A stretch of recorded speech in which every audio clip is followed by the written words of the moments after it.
welcome all of you to the third Reproductive Justice Litigation Baraza. It's been convened under a very powerful theme, incarceration and SRHR in Africa, defining pathways to reproductive justice.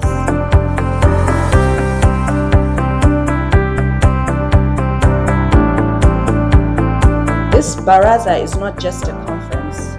It is a movement space, a community gathering, a strategy room, and most importantly, a site of resistance. The Baraza, which started 3 years ago, I think is evolving from just theoretical conversation into a very practical conversation that looks at the end of the impact of these colonial legacies in laws and policies. Defining pathways to reproductive justice is very important to me because litigation is not a panacea to handling reproductive injustices, whether in Africa or Latin America. It's one of the pathways. We must think about other pathways that unravel the structural and systemic causes of reproductive injustices in our continents. The intersection between incarceration and sexual and reproductive health rights is not merely abstract. It is an undeniable and deeply concerning reality, yet one that remains obscure in many public discourses. The CEDAW committee has received various reports that women in detention, incarcerated women, sometimes are forced into sterilization without their full consent. That's a big issue.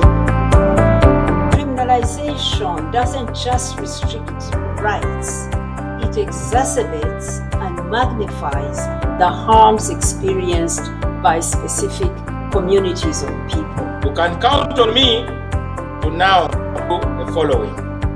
Number one, I will invite those of you who are at the front line of this to come and we engage at the Ministry of Justice about next steps.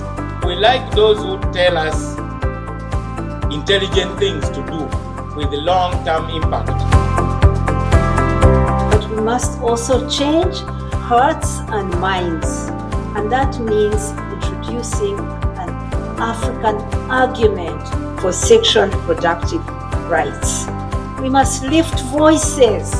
We must get women to own this battle and fight it.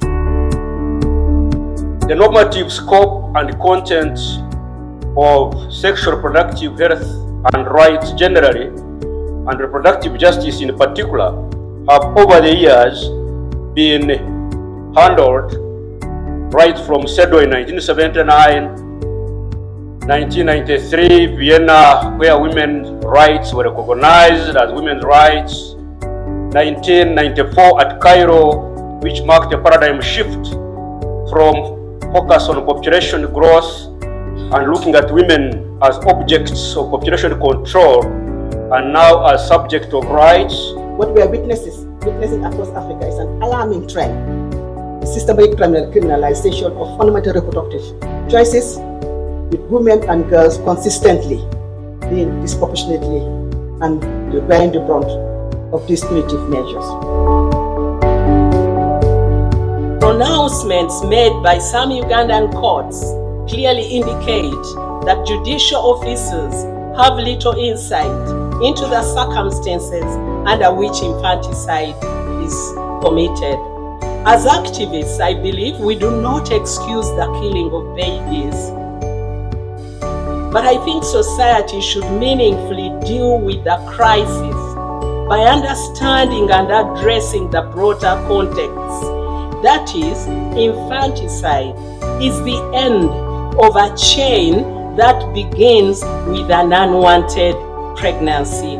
We must discuss how we, the judiciary, relate to these women. The value of Afrocentric discourse or Ubuntu in this element would be that it amplifies the agency, the equitable value, and the importance of all human beings. So it was never a matter in any of the literature that women were punished for abortion.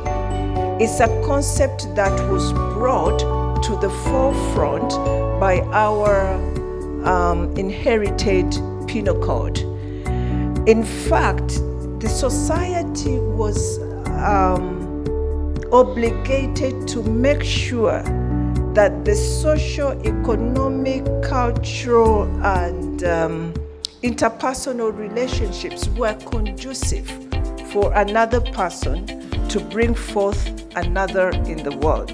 So they looked at the whole contextual reality, and that would make substantive equality real, or enable women at all standing to test their rights. In other words, Ubuntu requires us to take into considerations the actual experiences, specific concerns, contextual realities of each human being in order to yield substantive equality. Few countries in the world completely prohibit abortion.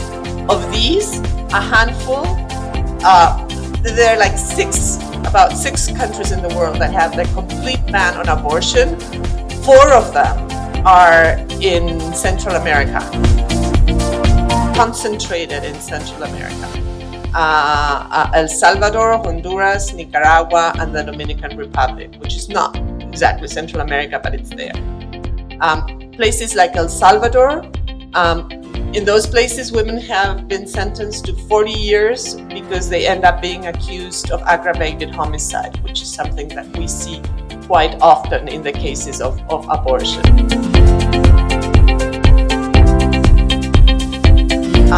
We know now, and we have solid evidence that tells us that there are many cases in Latin America of women criminalized for abortion who are mostly poor and racialized, who cannot afford a safe abortion in the first place, nor a legal defense after.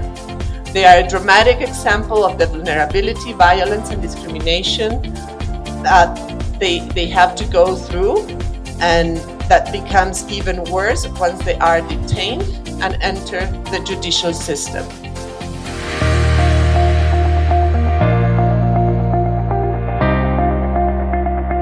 Yesterday, in one of the parallel sessions, we heard about the legal work of organizations that are defending women practicing feminist litigation and releasing them from jail. In some cases, women who had been convicted to 50 years of jail and who had already been imprisoned for 10 or more years. Women prosecuted and incarcerated are always poor, always vulnerable, trapped in intersecting inequalities. Of course, middle class and upper class women can afford safe abortions even if they're not allowed, and never face prosecution. This is, the underlying hypocrisy of abortion bans.